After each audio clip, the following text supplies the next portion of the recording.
Hello, Scorpio, Sun, Moon Rising, and Venus signs. Kamusta kayo?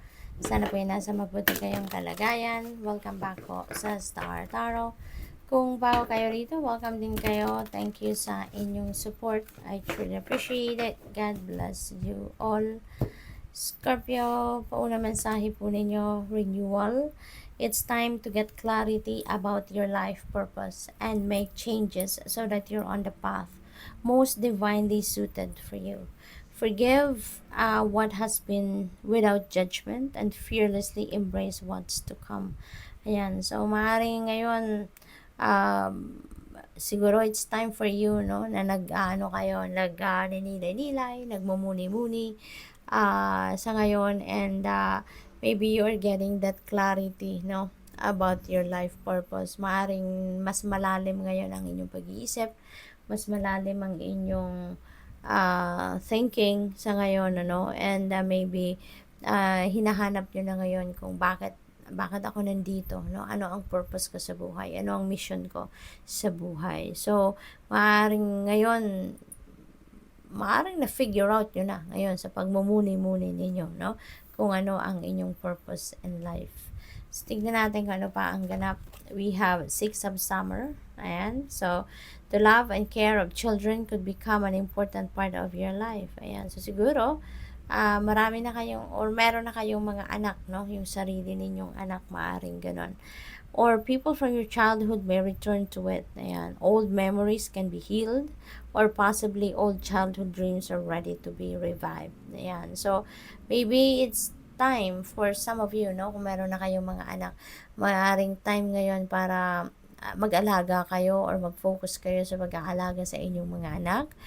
Probably din ang iba sa inyo, siguro merong mga siguro mag-isa kayo sa ngayon at nagre-reminisce kayo ng inyong mga past experiences, no, with your loved ones, yung inyong mga masasayang araw ninyo kasama ang inyong mga mahal sa buhay, or maaaring namimiss ninyo ang mga mahal ninyo sa buhay, no? Maaaring ganon. At nag-iisip kayo, nagsisente, nagmumuni-muni, maaaring ganon.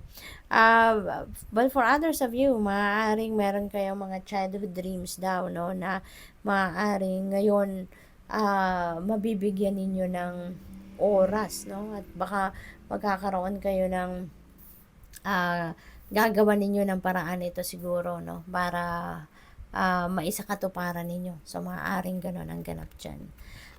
What else? We have justice. Fair decisions will be made after all the evidence of reviewed impartially. Have compassion for others and try to see all sides of disagreement. Ayan. So, with all fairness, no, ang gagawin ninyo rito. Kung meron kayong mga desisyon na gagawin, maaaring meron kayong mga encounter with someone dito, no? Maaaring kung ano man ang desisyon na gagawin ninyo regarding that, or kung ano man ang gagawin ninyo with that encounter, you know, it is with all fairness, no? Yung ganon. We have awakening. Look at things in a different way and all will make sense. Okay? Kasi siguro, yung matinitignan nyo lang siguro ang mga bagay-bagay doon. No? Kung ano lang nakikita, siguro yung pinagbabasehan ninyo, kunyari, ng desisyon ninyo, kung ano lang yung nakikita ng inyong naked eye, yun lang yun. Pero, ngayon, baka naiiba ngayon ang takbo ng isip ninyo, and you are looking at things, no, in a different way sa ngayon, in a different perspective. Kaya mas naiintindihan ninyo siguro ngayon ang sitwasyon, no? So, don't worry if your progress is halted temporarily. Okay? Wag din kayo mag-alala kung nagkaroon ng pause, nagkaroon ng pagtigil, no, ang inyong mga ginagawa, ang inyong mga activities, no? Because things will start soon again, no? Aandar muli, no? Kaya maaaring kailangan nyo lang na magnilay-nilay sa ngayon, maaaring kailangan nyo lang na pag-isipan pa, no, ng mabuti ang mga next move na gagawin ninyo. But don't worry, kasi things will be moving again, ano, very soon. We have the Magician, ayan. So, speaking of moving again, ayan. nakataas na nga siya ng paa niya, so ready na siyang tumakbo, no? So, maaari din na kailangan lang ninyo dito na may realization kayo, no? At kapag nalaman nyo na yan, then you are going to start moving again. So, there is magic in the air. You can manifest everything you need, no, to be successful. So, nasa nasa higher energetic frequencies kayo sa ngayon, and you are able ngayon to manifest kung ano man yung gusto ninyong ma-manifest sa buhay ninyo. You're able to do whatever it is that can bring you to success. What else? We have King of Autumn. Wow, napakaganda, napakaswerte ninyo sa ngayon. Everything is going to turn out great, no? Magiging maganda, maayos, successful ang mga kaganapan sa buhay ninyo.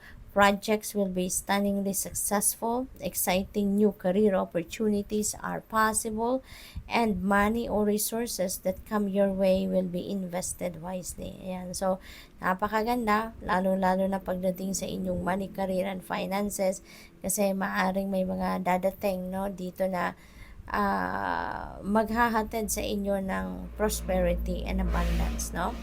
So, what else? We have Five of Winter. Ayan. So, baka meron ditong hindi kayo pagkakaintindihan with someone, no? Baka may disagreement. Sabi dito, your current path isn't leading you towards the happiest possible outcome. So, why not change it? Diba?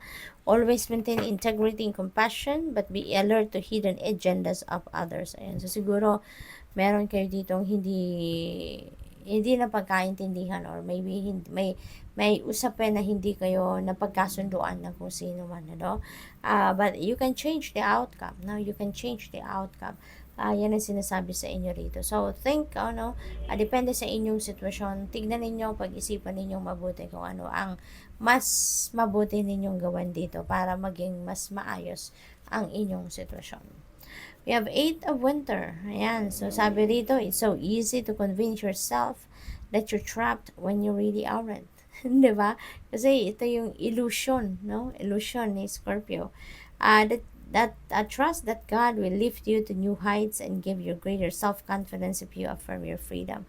Ayan. Kung iisipin ninyo talagang mabuti, if you are going to look at your situation, at magtitiwala lang kayo sa inyong sarili, magtitiwala kayo sa inyong kakayanan, magagawa ninyo kung ano man yung mga gusto ninyong gawin, no?